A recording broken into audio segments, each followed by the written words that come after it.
Njeri Mwangi men jaod jaked ratich oganda Boniface Mwangi dwaro mondo piny owacho ma Tanzania kod ma Kenya ochiwne ler ewi kama jaode nitiere bang' ka nyocha nogeng'negi e piny Tanzania. Kata kamano to piny Tanzania oramo ni ne giseweye thuolo. Maendi biro bang' jotend migepe Musalia Mudavadi dok ne jatend piny Tanzania Samia Suluhu kuom geng'one okinde kod jokedne ratich oganda kaluwore ni pinyno nigi ratiro mar tayo chenro mag giwegi. Lidio Keyo nigi ler mar wachni. Paro mopogore opogore medonyore ewi tudruok e kind piny Kenya gi piny Tanzania. Ahinya to bang' jatend pinyno Samia Suluhu chung' motegno ni ok obi yiene ng'ata ng'ata donje pinyno marocho kwe e piny Tanzania.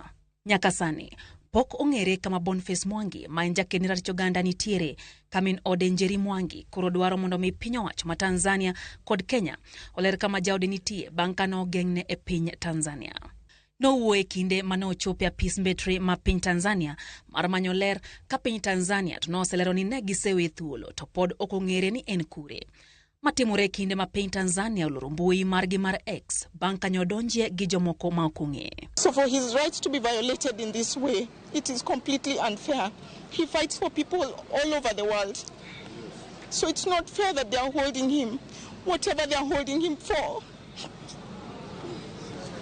It's not fair, it's not right. And we are telling Mudavadi, if anything happens to Boniface Mwangi, we, his friends, the family, and Kenyans in general, will hold you, Mudavadi, personally responsible. To kanyo wuoyo gi Citizen TV, jotend migepe Musalia Mudavadi odok ne jatend piny Tanzania Samia Suluhu kwacho ni Tanzania nitiere kod ratiro mar yie kata tamo ng'ata ng'ata donje pinyno kata obedo ni nitiere chike matayo tudruok e kind pinje mantiere Afrika ma ugwe. Let's face it also, the Jumuiya has not taken away the sovereignty of the states. The countries have not ceded their sovereignty to the East African community.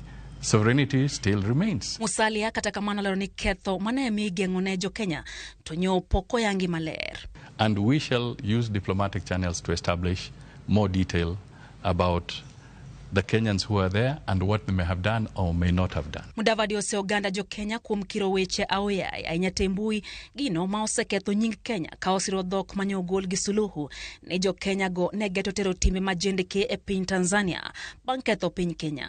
The level of insults that we see bandied in Kenya, even though we have the freedom of speech, is sometimes going overboard. Piny Tanzania ochomo yiero maduong'. Gino ma Musalia wacho ni chalo kagima olokoyo kuom tend pinyno, gino machal kagima ne omiyo gikawo okang' makamano. Kata kamano, penjo maduong' en gino mademi yiene ogany machon ma doho David Maraga donjo winjo buch Tundu Lissu to iriembo nyawadgi Willy Mutunga gi Lange. This is an election period in Tanzania, and it's usually a highly emotive time.